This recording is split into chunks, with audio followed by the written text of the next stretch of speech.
તો ગાઈઝ જય માતાજી, જય શ્રી કૃષ્ણ। આજે મારે જવાનું છે રમેણમાં। રમેણની અંદર આપણને કોઈ જાજુ બહુ ગાતા આવડતું નહીં, પણ થોડું થોડું આવડે છે, તો મહેમાન કલાકાર તરીકે જવાનું છે। તો હું મસ્ત રેડી થઈ જાઉં, રેડી થઈને પાછી તમને મારું ફાઇનલ લુક બતાવું, તો બન્યા રહેજો। તો ગાઈઝ હું રેડી થઈ ગઈ છું। પેલા ભાઈએ લેવા આવ્યા છે। અમે અહીંયાથી હું, મારો ભાઈ, પલ્લુ, એ બધા લોકો જઈએ છીએ। તો પછી મળીએ। તો ગાઈઝ વ્લોગની અંદર કન્ટિન્યુ રહેજો, જોજો। હું જઉં છું રમેણમાં। તમને ખબર જ છે, મેં આગળ કીધું કે આપણને પ્રોપર મતલબ ગાતા નથી આવડતું, થોડું ઘણું શીખવા માટે જઈએ છીએ। ગાવાનો શોખ છે, તો થોડું ઘણું મતલબ ગાવાનું શીખવા માટે જઈએ છીએ। તો સપોર્ટ કરજો દિલથી, કારણ કે મતલબ ગાવાનું શીખવું છે ને, આગળ બી વધવું છે। તો તમારા લોકોનો સપોર્ટ જોઈએ, તમારા બધાનો સાથ જોઈએ।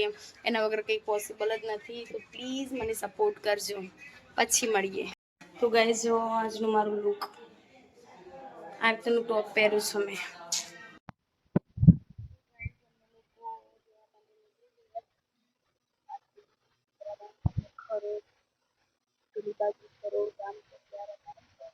ત્યાં પલ્લુ, પછી અહીંયા મારો ભાઈ છે, ભાઈ ત્યાં બેઠા છે।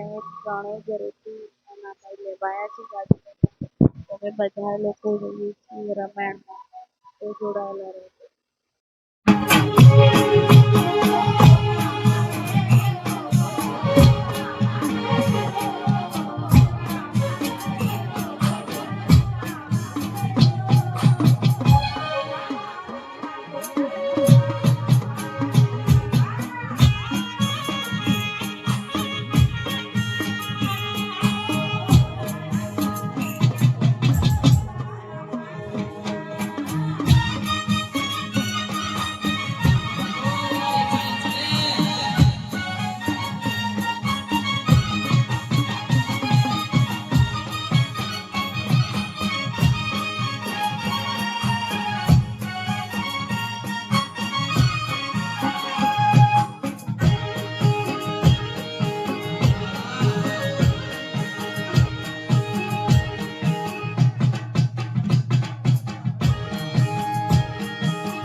તો ગાઈઝ અમે મતલબ રમેણમાં ઓર્ડર પતાવીને આવી ગયા છીએ। આવીને અહીંયા ત્યાંથી અમે વિસનગર આવ્યા છીએ। વિસનગરથી આવીને અમે અહીંયા નાસ્તો કરવા માટે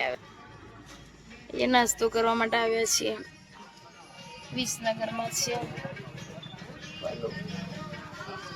મને તો પેલા મોટો ચાલ્લો કરે છે ને, દેખો ને રમેણમાં ગયા હતા તે। મને કંકુનો ચોલ્લો વધારે ગમે છે પાછો। પેલા લોકો ત્યાં ગયા છે ચા નાસ્તો કરવા માટે। કોના કોના ચા નાસ્તો કરવો છે? રાતના કેટલા વાગ્યા છે ખબર? સવારના મતલબ 1 ઉપર થયું છે। શું ખાવાનું? પફ? બીજું કઈ નહીં?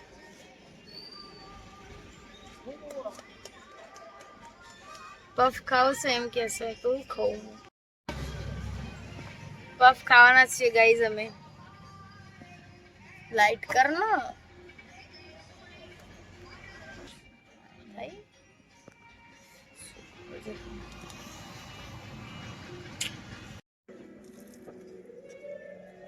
ગાઈઝ પફ ખાવ છું। કોને ખાવો છો? એમ 2 વાગ્યા શું કદાચ, એટલે ભૂખ લાગી હતી, એટલે નાસ્તો કરવા માટે આવ્યા। પફ કોને ખાવું છે? કમેન્ટ કરો।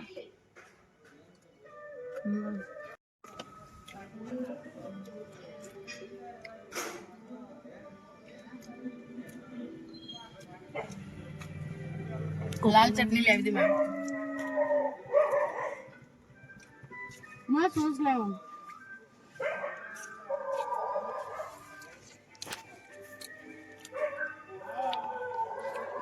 देखो गाइस, अब पल्लू खाए से पफ खाए से पल्लू बगड़ली गाइस माजा पी। देखो पफ खा तो बहुत तीखू હતું, ચટણી બહુ તીખી હતી। માજા પી, હવે થોડું પાણી પીધું પણ